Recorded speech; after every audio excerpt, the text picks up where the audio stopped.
and presenting a little bit about our organization and what we've done so far in the community and globally, and also we'd like to inform you a little bit about the refugee situation and specifically focusing on some of the issues that primarily impact refugee women because they're at a great disadvantage, and so we want to highlight some of the difficulties they face and also different ways of overcoming those.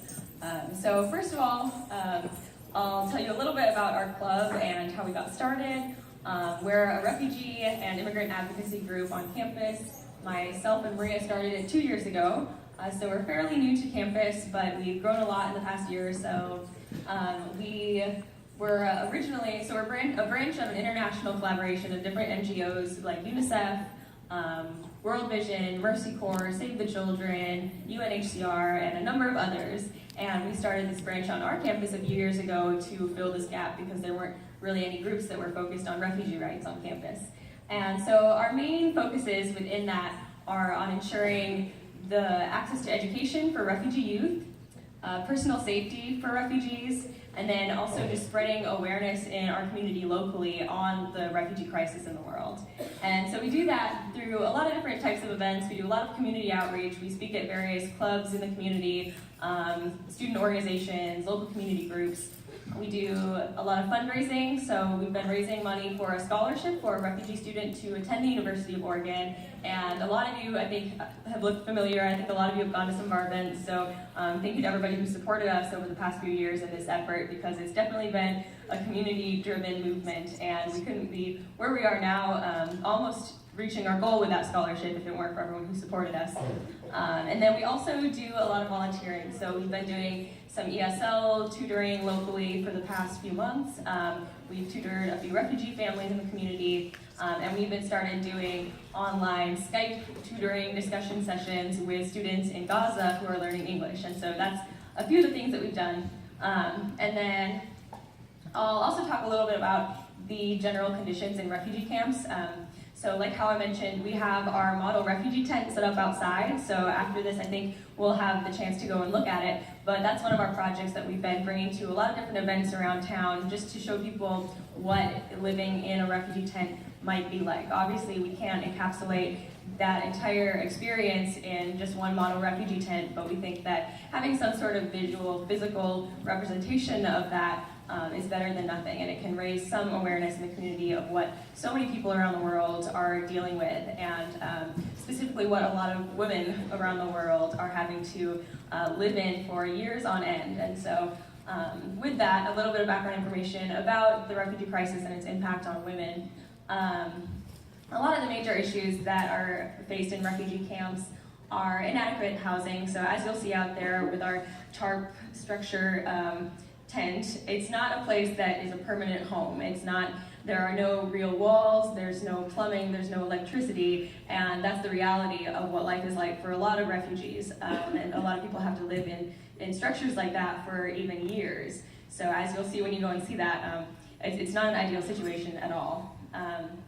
Lack of access to clean water and electricity, like I mentioned, that's a major problem. And for specifically women in refugee camps, in a lot of places, women are the ones who are taking care of the home. And so if the home is this refugee tent, they have a lot on their hands, having to deal with the lack of plumbing, the lack of electricity, and then also taking care of children, finding food, preparing food, without having these basic necessities to do those daily life tasks that a lot of us probably take for granted. So those are some of the main issues that refugee women face. Childcare, I didn't mention that, but childcare is another major thing.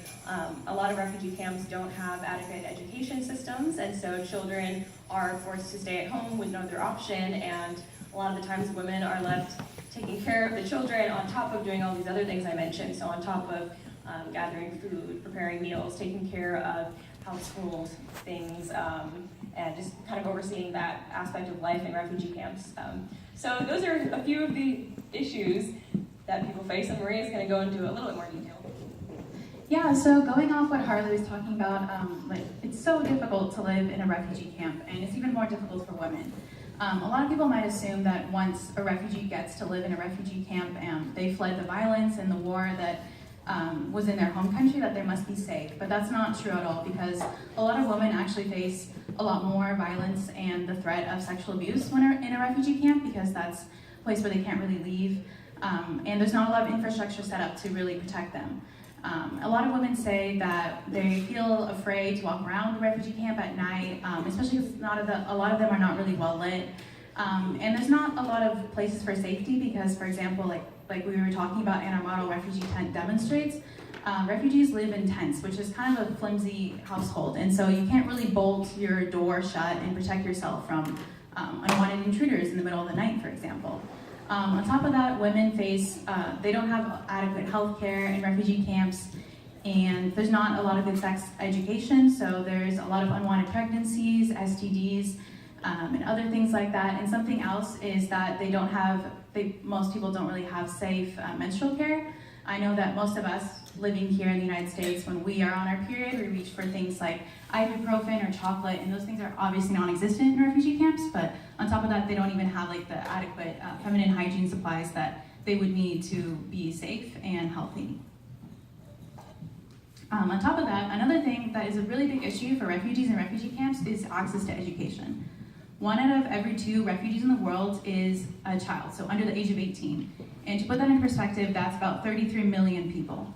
And as our statistics demonstrate from the UNHCR, only 23% of those really have access to secondary education.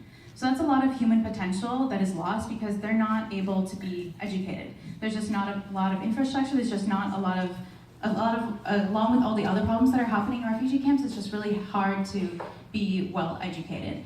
And that goes on to higher education as well. Only 1% of refugee youth attend college, higher education, which is something that we're trying to counteract through our scholarship for refugees that we're working towards creating at the University of Oregon. And this is also one of the main reasons why one of No Lost Generation's goals is to help refugee youth access education, because if they can't educate themselves, if they can't grow themselves as individuals, there's no way that they can get out of this poverty loop that they're in. And that's also the reason why it's called No Lost Generation, if you're wondering, is because if these youth aren't educated, there's a real chance of a lost generation of youth. So I know all these things can be kind of depressing and really sad, and hopefully they awaken the empathy in all of us. So we like to think of this quote, or kind of a little saying in No Lost Generation: think global, act local. So we're thinking about the global issues, but we're trying to do what we can locally, because you might feel like the one thing that you do doesn't really make a difference, but if you think about it, if there's a lot of people doing little things, it adds up, and sooner or later we're going to see the big changes. So we invite you to check out No Lost Generation if you're interested, but you can start tonight. Something that's really important is awareness, just like learning about refugee issues. So one way you can do that is checking out our model refugee tent in there. It's like outside the balcony, right through those doors. And one of the reasons why we created that is because if you step into an actual structure, you might start thinking about what it's like to live in one. Obviously, it's not the most realistic thing, we tried our best, but just trying to think about that. Like imagine living in a shelter like that where you can be, like all the weather elements go through it. It can be hot, it can be cold. There's no doors, there's no electricity, there's no running water. It's really tough. So we just invite you to explore that. And if you're interested, No Lost Generation has meetings on Thursdays at 5 p.m. And aside from that, like we talked about, we do lots of volunteering, we do advocacy, we do lobbying and fundraising. So if you're interested in any of that, please check us out. Thank you.